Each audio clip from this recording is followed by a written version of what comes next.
もし凄惨な犯行を繰り返したシリアルキラーがあなたの街で蘇ったら、遡ること約13年前の2010年5月25日、イギリスヨークシャー州。この日逮捕された一人の男に国民たちは釘付けになっていました。オールバックにした長髪とどこか知的な雰囲気が特徴のその男の名はスティーブン・グリフィス。スティーブンは2009年から約1年の間に3人の女性を殺害。あまりにもむごいその犯行内容に人々はこぞってこう噂したんです。お気に入りの殺人鬼を真似した犯行だったんだって。確かに全く同じじゃないか。そうした世間の声が広がる中、スティーブンはある異名で呼ばれるようになっていきました。まるで憧れのヒーローになれたことを喜ぶかのように、自身につけられたその二つ名に満足げな様子を覗かせるスティーブン。そう、彼につけられたその異名は21世紀の切り裂きジャック。21世紀の切り裂きジャックの異名を欲しいままにした男。有名殺人鬼を彷彿とさせるその犯行内容とは。みるみるうちに犯行を過激なものにしていったその原因とは。男の底知れぬ探求心だったんです。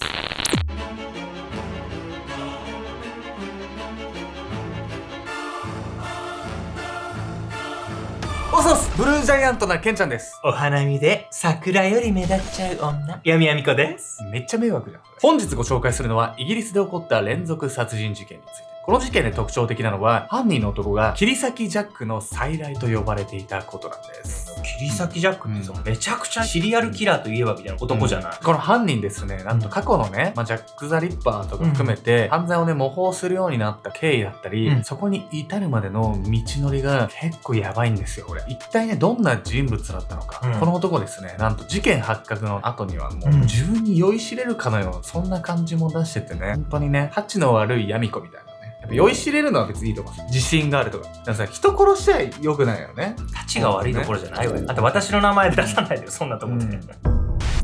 21世紀の切り裂きジャック。遡ること約13年前の2010年5月24日、イギリスウェストヨークシャー州ブラッドフォード市。2日前の映像か。失踪した女性に間違いなさそうだな。警察官はそうつぶやきながら、街中に設置された監視カメラの映像を真剣な眼差しで見つめていました。再生された映像には、その場面が撮影される前日に失踪した女性スザンヌ・ブラミレスの姿が。そして彼女がこの時異常事態に見舞われていたことは明白でした。しきりに後ろを振り返りながら何かから逃げるように必死に走るスザンヌ。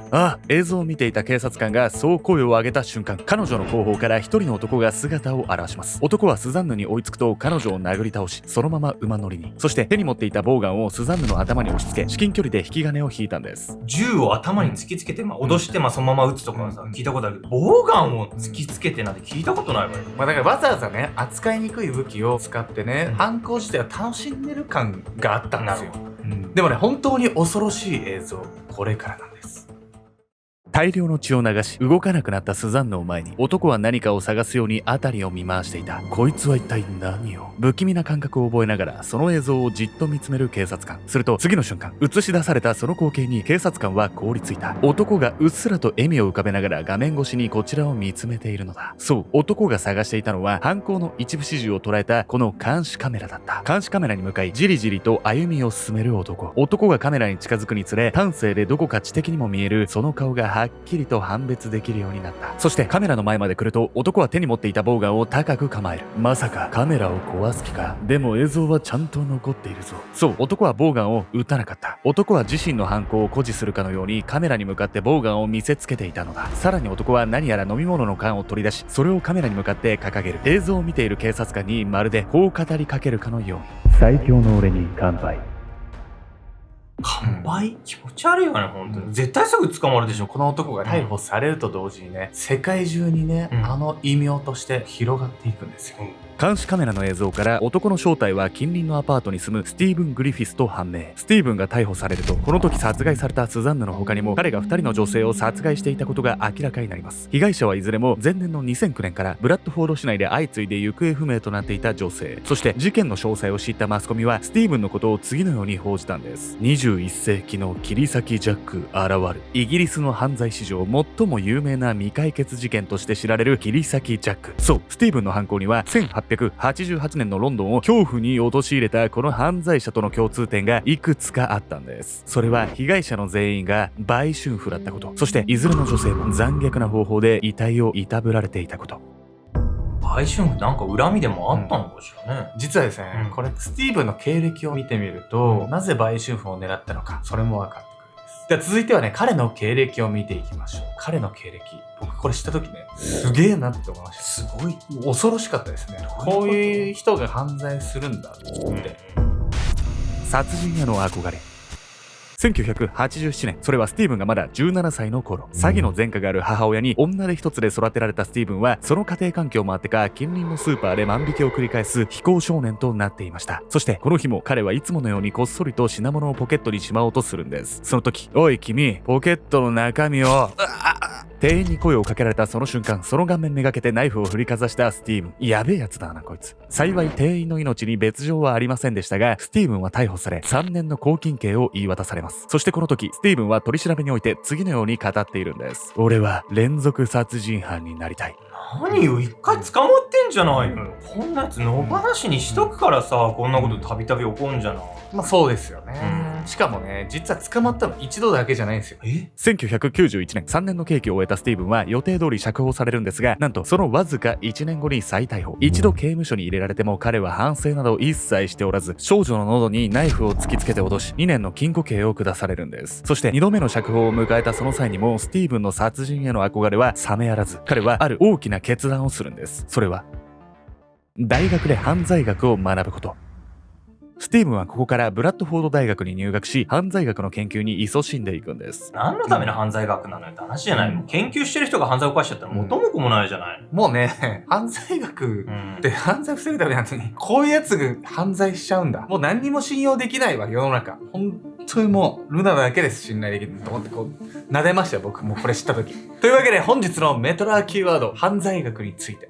犯罪学とは精神医学、犯罪心理学、犯罪社会学など犯罪に関係する学問の総称。犯罪の原因やその遂行における法則性を研究したり、犯罪を未然に防ぐ対策を考えるための学問を表すんです。犯罪学の起源は古代ローマのハンムラビ法典。これは罪を犯した人に対し、その罪の重さの分だけの刑罰を与える意図の法典でした。犯罪学はここから時代を経るごとに刑罰を与えることより犯罪を未然に防ぐことが重視されるように変化していったんです。その研究結果は犯罪者の更生プログラムや刑事裁判における精神鑑定などに生かされているんです。その後、懸命に犯罪学の研究に勤しんだスティーブンは2009年に同分野で博士号を取得。そしてこの直後から彼は売春婦を狙った殺人を繰り返していくようになるんです。そう、スティーブンのこの犯行と大学での犯罪学研究は無関係ではないように思えるんです。スティーブンが大学院で学んだ研究テーマは1847年から1999年にかけてのイギリスの殺人事件の歴史。彼はその100年以上に及ぶ犯罪史を研究し、19世紀と現代の殺人技術の比較を行っていました。その中でもスティーブンが特に気に入っていた殺人犯が切り裂きジャックことジャック・ザ・リッパー。そして切り裂きジャックと犯行内容が似ていたことからヨークシャー・リッパーと呼ばれたピーター・サトクリフの2人でした。そう、彼らはいずれも売春婦を狙って殺人を繰り返し、遺体を残虐にいたぶったことから切り裂き魔の名を欲しいままにした殺人鬼。スティーブンが売春婦を狙って残虐な犯行を繰り返したのは、売春婦に特別な因縁があるわけではなく、単に切り裂き魔への憧れがそうさせたのだと考えられるんです。何よそれ。もう本当に犯罪のやり方模倣するためだけにさ、大学行って研究したっていう、熱意の傾け方異常すぎじゃない？ちょっとなんか大学側もさ、難しいと思うんですけど、犯罪学専攻する学生に前科がどんなものがあるかとかさ、そういうのやってもよかったかもしれないですよね。だからまあ、ある意味学問をね、悪用されてしまったってことだと思うんですけど、そのね、代表的なものとして、実はね、スティーブン、切り裂きジャックだけを模倣したわけじゃないんです。彼はなんとね、遺体の隠蔽工作においても、犯罪学の中で学んだこう知見っていうのを活かしていたんです。最悪の研究結果。犯罪史の研究を終えたスティーブンは2009年から2010年5月にかけて3人の売春婦を殺害していきました。そして3人目の被害者スザンヌ殺害の様子が撮影された監視カメラから犯行が明るみになるわけなんですが、実は先ほど説明したその映像にもまだ続きがあったんです。こいつ何してんだ。スザンヌ殺害の映像を見ていた警察官は犯行の数時間後、再びカメラの前に現れたスティーブンの動きに怪げそうに目を細めます。大きなゴミ袋とリュックサックを背負い、カメラの前を何度も行き来するスティーブン。彼が背負っていたその中身はバラバラにされたスザンヌの遺体でした。そしてスティーブンは運び出したそれらの遺体を川へ投げ込みます。その行動は一見して隠蔽工作として特殊なものには見えません。ただスティーブンはこの時単に遺体を隠すためだけに川の中へ遺棄したわけではないんです。彼が川に遺体を沈めたのは付着した体液などの DNA 鑑定を困難にするため。この隠蔽工作は2006年にイギリスサフォーク州で起こったイプスウィッチ連続殺人事件の犯人スティーブ・ライトの手口を真似たものでした。隠蔽工作自体もさ、隠蔽したいっていうより、もうその駆け引きとかさ、行為自体を楽しんでる感じない。ね、そうなんですよね。そしてね、スティーブンはですね、この他にも衝撃的な方法で隠蔽を図ったんです。2010年5月29日、この日、スティーブンの初公判が行われました。その最中、自身の名前を問われたスティーブンは、厳粛な法廷の雰囲気を意にも介さず、誇らしげにこう答えたんです。俺の名前、クロスボウカニバルだ。スティーブンが語ったその名は、彼が行ったある隠蔽工作にまつわるものでした。アパートの狭い浴室の中、スティーブンは一人で作業をしていた。足元には今しがた殺害したばかりのスザンヌの遺体が転がっている。ジョン・ヘイグは言った。死体が発見されない限り、殺人を犯しても罪に問われることはないと。ジョン・ヘイグとは20世紀初頭のロンドンで9人を殺害し、遺体を硫酸で溶かして完全犯罪を目論んだ男だった。ジョンのこの法解釈は間違っており、彼は結果として殺人罪で死刑となった。しかしこの事件において、立件できないと高をくくり、自慢げに一部始終を語ったジョンの証言がなければ、有罪判決を下すのが難しかったことも確か。方法は何であれ、遺体が消えてしまえばいいんだ。スティーブンは一言そうつぶやくと、切り刻んだスザンヌの遺体を自身の口へ運ぶ。クロスボウカニバル。スティーブンは自身の行動からその異名を想像し、不敵にほくそ笑んでいた。遺体、殺したその場で食べてたってことはさ、生ってこと？そうなんです。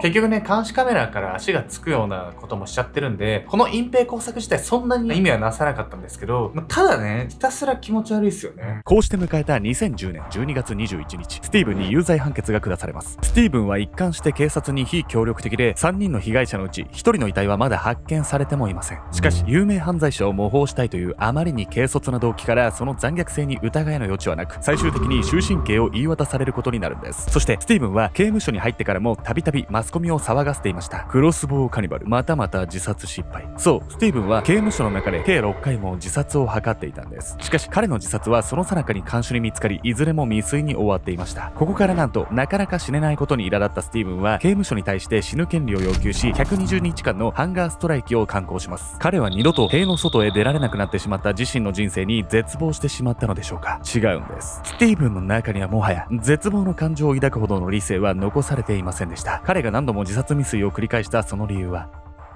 ただの興味本位。自分がどこまでいけるのか試してみたい。マスコミがどう報じるのかも気になるな。過去の犯罪者を必要なまでに研究し、その犯行手口を繰り返し模倣したスティーブン。彼にとっては自身の死さえも研究材料に他ならなかったのかもしれません。スティーブンは生来の殺人鬼のようにも見えますが、彼が数多くの犯罪者の動向を追ううちに異常な思考に拍車をかけていたこともまた事実。彼のその変貌ぶりからは、犯罪学に取り込む人は確固たる良識を持つ人でなければならないことを痛感させられます。ちょっと最近めちゃくちゃ暖かくなってきてない？春です。春じゃない。で、これよ。めっちゃ綺麗だね。すごいでしょ。春限定のマカロンなの、これ。で、今回はね、桜が香るっていうのがテーマのマカロンで、お茶も桜がちょっと香るペアリングティー入れてるの。じゃあもう早速ね、一番桜香るこのマカロン。ピンクのやつ？ピンクのやつ。いいっすか？ちょっと食べてみて。本当に、ふわって香る。ふわってね。ではあなた、これ飲んでみて。これが釜入り茶って言って、もう香りが結構するお茶なんだけど、桜の香りが桜を混ぜてないのにするの。火を入れるっていう過程が煎茶と違うのよ。蒸してるんだけど煎茶ってこれっていってるのよ。それで香りがすごく華やかに出るの。いいね、なんかこのさ、交互に食べるじゃないけど、なんか締まるというか。そう、甘ったるくないわね、いつまでもね。そもそも甘さ控えめではあるんだけど、お茶と飲むことによって香りがふわって余韻が残ったまましつこくなくいけちゃう。で、これが抹茶と甘おう。ちょっとこれも食べてみて。これ抹茶と甘おう。そう、もう春って感じの。かわいいね。お茶と甘おう。